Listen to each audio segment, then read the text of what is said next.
Sveti, hvala vam što ste s nama i večeras i svaki put zajedno.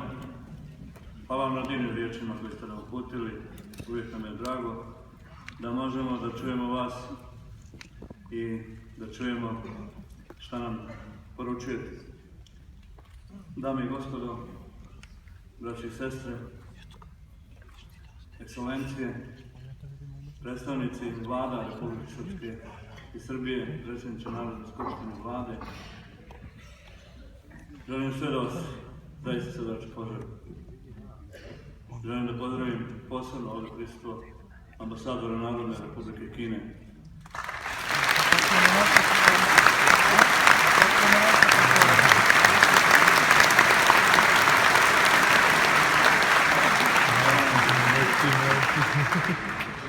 Mi smo svaki dan u Srbiji. Republika Srpska živi u biću svakog čovjeka, građanina Srbije, ogromnog broja i ogromne većine građana Srbije. Ali ovih dana hoćemo da budemo posebno ovdje. Hoćemo posebno da Srbiji podarimo još jednu ljubav. Iskrenu, onu koju mi gajimo za nju.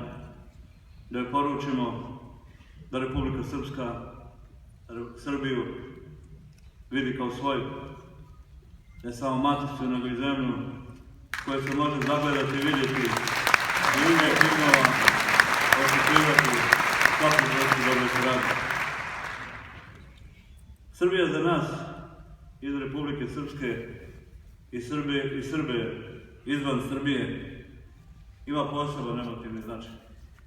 I on se uvijek ističe i uvijek se o njemu govori. On je tako izražen i moćan, taj osjećaj emocije koji prevazilazi ili je ravan onim najvećim ljubavima koje čovjek može da ima. Mi volimo Srbiju i zato mi je drago što ste ovdje večeras došli da zajedno u našoj zajedničkoj ljubavi poručimo Srbiji da je volimo i da želimo da Srbija ide putem napretka i da Srbija nastavi sa svojom pozicijom zemlje koja u regionu jeste po prirodi stvari najjača i najznačajnija i jeste najznačajniji faktor mira i stabilnosti. Naši sadašnji odnosi sa rukovodstvom Srbije su najbolji do sada. Oni su u svim segmentima života. Oni su odnosi koji su puni dijaloga i razumijevanja. Pa i kada ponegdje nismo na istim pozicijama i ne gledamo istim mašinima, jer možda i to je uvijek i nemoguće i na to se treba da naviknemo, nismo otišli u sfere neslaganja. Mi sarađujemo i Republika Srpska i Srbija grade ono što jeste važno, to je naše nacionalno jedinstvo. Mi vjerujemo da je najvažniji nacionalni cilj Srbije izvan Srbije upravo Republika Srpska. Razumijemo, naravno, da je Kosovo najvažniji državni prioritet Srbije.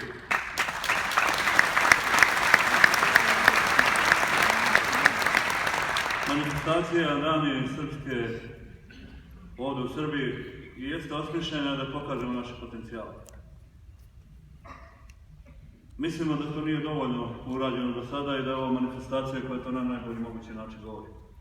I zato mi je drago što smo to proširili i što su svake godine ti sadržaji toliko veći. Zahvaljujem se svim ljudima koji su organizacije ove manifestacije, zahvaljujem se svim učesnicima različitih programskih sadržaja i svim onima koji će sa ljubavlju doći na sve te programe širom Srbije da vide i da se druže sa Republikom Srpskom. Republika Srpska je odraz volje srpskog naroda i formirana je upravo da bi čuvala ono što je s nama sveta reč, a to je sloboda. Sva naša istorija se kretala po riječi sloboda i borbe za slobodu i odbranu slobode. Uvijek samo sloboda. I mi smo oni koji kao narod na ovom Balkanu, drugim narodima na prostoru bivše Jugoslavije u dva velika svjetska rata donosili slobode i stvarali državu. Očigledno da zajednička država nije bila moguće održiva i Srbi su platili ceh svoje ozbiljnoj zabludi kroz istoriju, stvarajući tu i razvijajući jugoslovensku ideju, a potiskujući srpski nacionalni program na prostoru bivše Jugoslavije i sam raspad Jugoslavije dočekali smo nespremno. Republika Srpska je želja da se ostane ili održi naš identitet na prostoru Bosne i Hercegovine i stvori, naravno, država koja se danas zove Republika Srpska, bio je izraz nacionalnog osveštenja i bio je izraz onoga što je ljudi toga vremena koji su poveli Srbe imali na umu, a to je da se ta sloboda brani i da se ta sloboda odbrani i da sloboda mora da, i borba za slobodu mora da se uvijek manifestuje kroz jaku institucionalno organizovanu državu. Kad Srbi nisu imali državu, onda su imali koncentracione logore koji su organizovali drugi za njih. Samo država je ta institucija koja je mogla i mora i jeste kroz istoriju odbranila i branila naše slobode.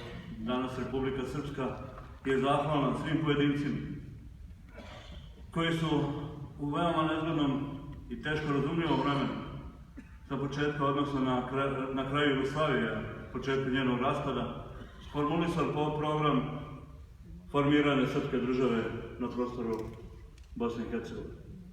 Želim da se zahvalim svim političarima toga vremena, predvođeni Karadžićem, Radovanom,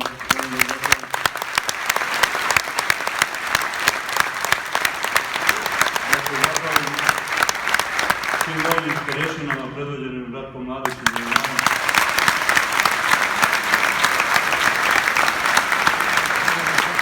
koji su stojali na polju odbrane srpskog naroda te 1992. godine. Mi vjerujemo da za zločine koje god učinio treba da se odgovara.